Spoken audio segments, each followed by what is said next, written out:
Hello and welcome to the English Magnet.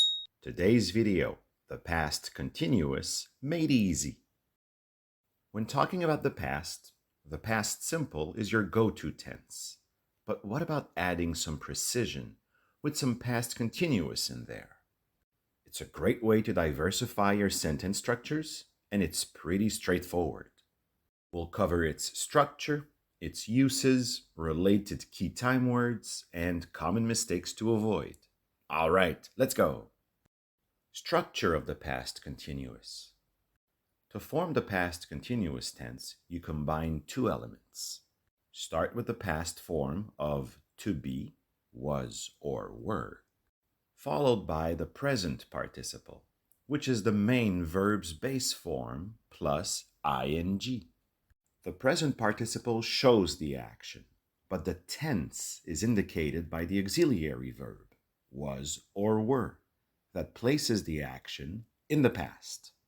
So its structure is subject plus was or were plus present participle. That's the base form plus ing. Example: I was going, you were dancing, she was finishing. For most present participles, we just add ing. For the few tweaks you have to do in terms of spelling, click the link. The negative form is a piece of cake. Squeeze in not between the two words of the verb. Contractions are common in the negative form. They fuse the auxiliary and the not particle. So you can get wasn't for was not and weren't for were not. Example: I wasn't going, you weren't dancing, she wasn't finishing. For a question, flip the order of the subject and was were. Example: was I going? Were you dancing? Was she finishing? Finally, with a negative question, you add not after the subject.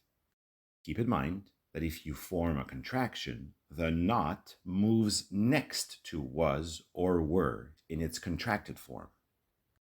Example: was I not going? Wasn't I going? Were you not dancing? Weren't you dancing? Was she not finishing? Wasn't she finishing? Uses. Let's go over when we use the past continuous, from obvious to eyebrow raising.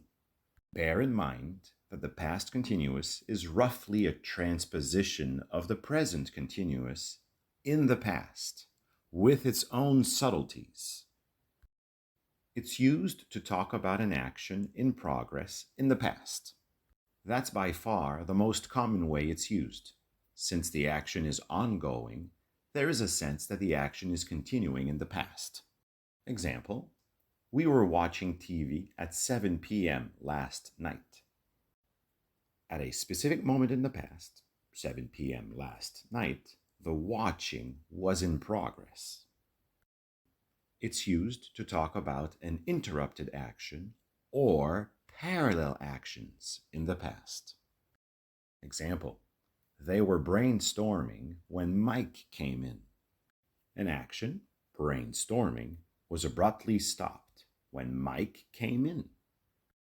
Example: I was cleaning the living room while my neighbor was barbecuing. Both actions were running concurrently in the past. In other words, cleaning and barbecuing were happening at the same time. It's used to talk about a habit in the past. Habits are repeated actions and take place over a span of time. Example: he was always leaving his dirty dishes in the sink. A bad habit repeated over a period of time by a bad roommate. It's used to talk about background description in the past. Here, the past continuous sets the scene and provides details to more important foreground actions.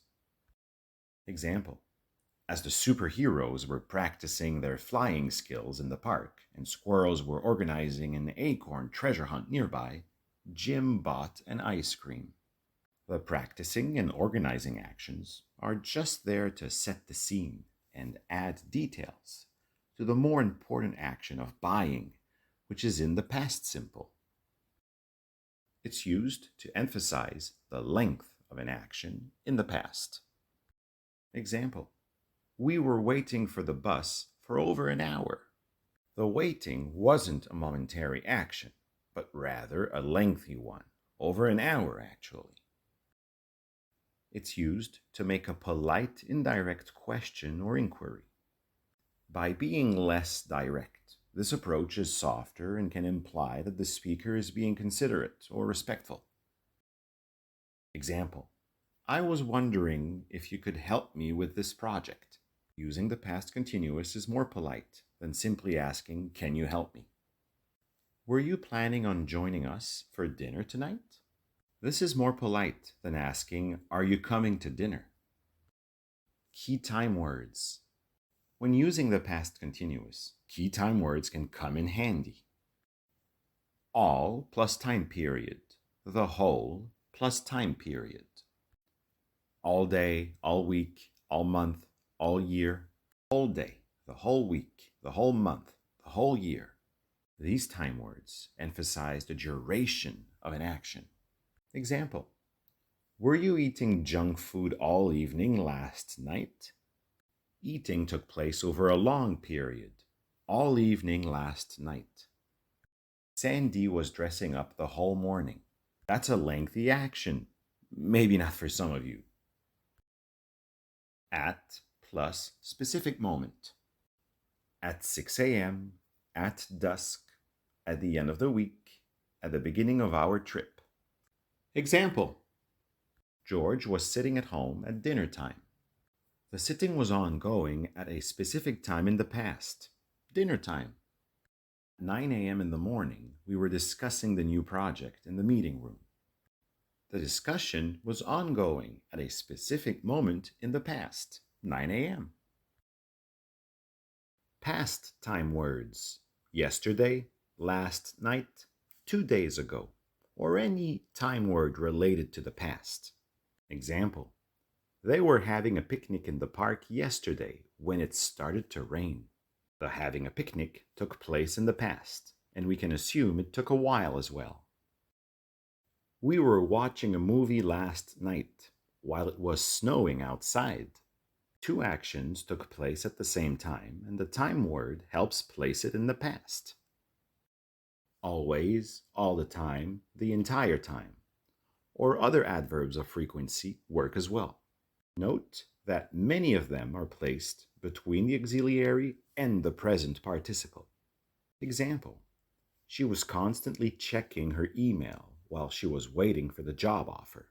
The checking took place repeatedly over a period of time in the past. During the weekends, my parents were usually gardening in the backyard. Gardening was a habit happening in the past on the weekends. Common mistakes. Stative verbs. Some verbs, known as stative verbs, are seldom or never used in the past continuous tense because they describe conditions, states, or actions that don't typically involve ongoing processes. While not exhaustive, these verbs can be grouped into categories like mental verbs related to emotions, love, hate, beliefs, think, want, and cognition, understand, remember. Physical stative verbs also exist, focusing on senses, see, taste, possession, have, own, and states of being, be, seem. Although there are situations where these verbs might appear in the past continuous, the past simple is generally more appropriate. I was remembering where I had left my keys. Should be, I remembered where I left my keys. Remembering something is usually considered a momentary action, not a process. My friend was seeing you yesterday. Should be, my friend saw you yesterday. when an action is connected to our senses, sight in this case. Continuous tenses aren't ideal. When versus while. When you're forming complex sentences, be careful with when and while. When is often used to indicate an action that interrupts another, or simply to reference the time an action happened. So it fits best in the format past continuous plus when plus past simple. We were petting the sheep while a gaggle of geese honked. Should be, we were petting the sheep when a gaggle of geese honked. Yes, a group of geese is a gaggle. When is the right connector here, since the honking is quick and interrupting, while the petting was in progress and being interrupted. While is typically used to show that two actions were happening at the same time, or that an ongoing action was happening when another action took place. So you can use the structure past continuous plus while plus past continuous. The cat was sleeping when the kids were playing in the yard. Should be, the cat was sleeping while the kids were playing in the yard. While is better suited to express two actions happening at the same time, sleeping and playing, which are ongoing actions in the past. Here it is, the past continuous for ongoing actions in the past. If you're in the mood, be sure to watch more of our videos. Maybe you were already planning on doing so. A link to some free material to practice by yourselves can be found in the description below. Keep practicing and you'll get the hang of it. Thank you for watching. Until next time.